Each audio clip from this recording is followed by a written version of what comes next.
Bonjour, aujourd'hui nous nous intéressons à l'utilisation de Streamlit et de Hugging Face à travers la réalisation d'une application de Sentiment Analysis. Donc je me suis inspirée pour cette vidéo du Git de Xiuping Liu qui a mis à disposition son code pour la réalisation d'une application Streamlit, Sentiment Analyzer Streamlit et Hugging Face. Donc voici le code et le GitHub de Xiuping Liu. Et voilà la réalisation et ce que nous allons en faire. Donc, une fois que je me suis approprié le code sur mon Git, j'ai utilisé streamlit.io, donc le cloud Streamlit, pour publier cette application Streamlit. Voilà ce que ça donne. Donc, j'ai plusieurs headers. J'ai un header, deux sub-headers, du texte. J'ai un formulaire. Dans ce formulaire, un titre.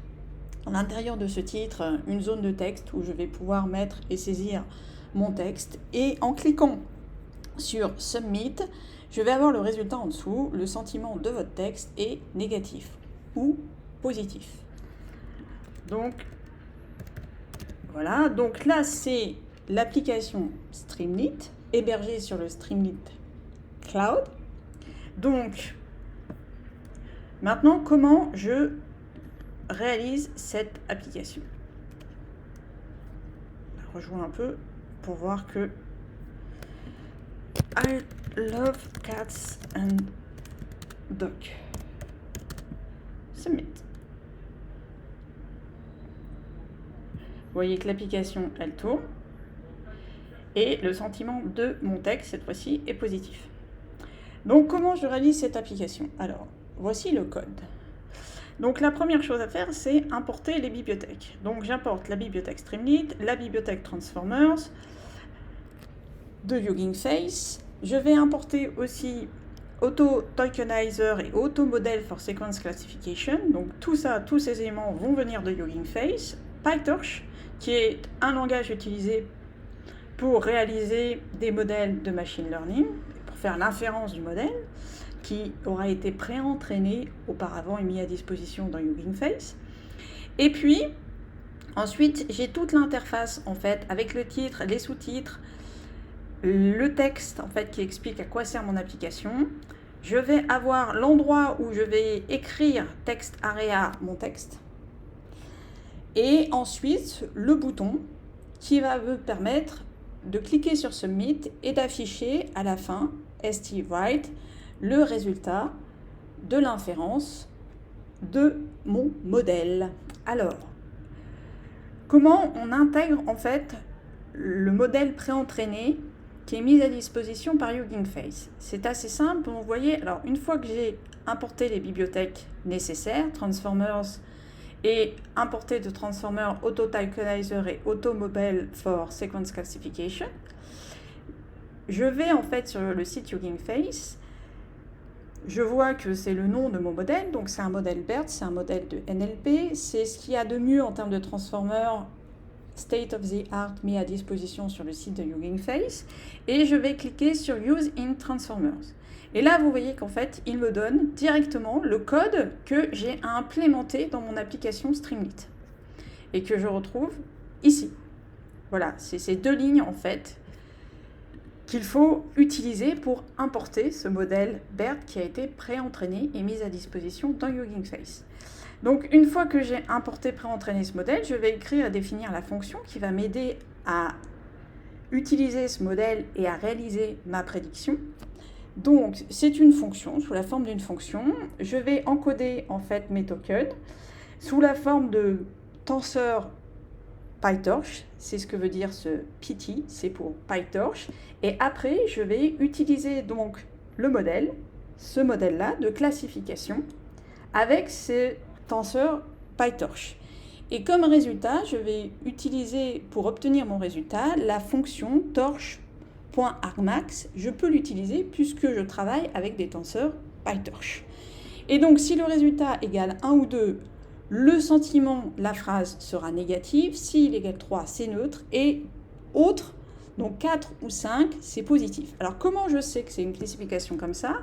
Si je retourne dans Hugging Face, je vois qu'il m'explique en fait que le modèle que j'utilise est un modèle multilingual, donc il marche en français, en allemand, en anglais et en Deutsch, donc néerlandais.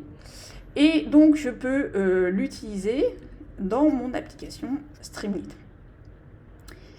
Et alors, le dernier en fait bout de code, c'est si je clique sur mon bouton Submit, je vais en fait utiliser cette fonction qui entraîne et qui fait l'inférence sur le modèle, avec mon user input. Et le user input, c'est la phrase que j'ai saisie, le texte que j'ai saisi. Voilà pour le code, voilà pour le détail du code. Donc c'est extrêmement simple en fait d'utiliser. Alors, comme il m'a dit que ça fonctionnait en français, j'aime les chats. Je vais voir si ça fonctionne. Voilà, je reviendrai plus tard là-dessus. Donc vous voyez, c'est extrêmement simple d'intégrer un modèle qui a été pré-entraîné et mis à disposition dans Hugging Face, de le mettre et de l'insérer dans du code qui permet d'afficher une application dans le Streamlit Cloud. Et si vous voulez en savoir plus, alors, sur tout d'abord PyTorch. Vous avez évidemment le site pytorch.org avec un tutoriel, plusieurs tutoriaux qui vous permettent de comprendre comment utiliser ce langage, comment développer des modèles dans le domaine des images, des vidéos, avec l'audio, du texte, le reinforcement learning. Donc vous voyez, tout ça c'est mis à disposition avec des vidéos, des explications, du code informatif. Donc ça c'est la première chose. Si vous voulez progresser dans le domaine de PyTorch, il faut aller sur leur site, c'est très bien documenté. Deuxièmement, je vous invite à aller voir sur le site Streamlit les modèles NLP qui ont été développés et mis à disposition. Donc vous voyez qu'il y a pas mal d'insertions de modèles de transformers, c'est-à-dire le state of the art du NLP. Ce sont essentiellement des modèles, d'ailleurs vous voyez le petit logo qui sont hébergés sur Hugging Face et mis à disposition par Hugging Face. Donc voilà pour ce qui est Streamlit. Et enfin, si vous voulez en connaître plus sur Hugging Face, si vous voulez progresser dans le domaine des transformers, dans le domaine des tokenizers qui sont associés en fait, puisque les tokens en fait transforment le texte qui est saisi pour permettre d'exercer les modèles et les transformers. Si vous voulez en savoir plus sur le NLP, je vous invite à aller sur ce cours qui est à la fois fait pour les développeurs PyTorch et TensorFlow et qui vous permettra d'accéder à l'ensemble de ces tutoriels en français. Ça vient d'être mis à disposition et traduit par les équipes de Hugging Face. Voilà pour cette vidéo. Tous les liens qui ont servi à faire cette vidéo, à l'enregistrer, sont dans la description de la vidéo. Bon machine learning! Ah, avant de m'en aller, je voulais vous montrer que ça marche aussi en français.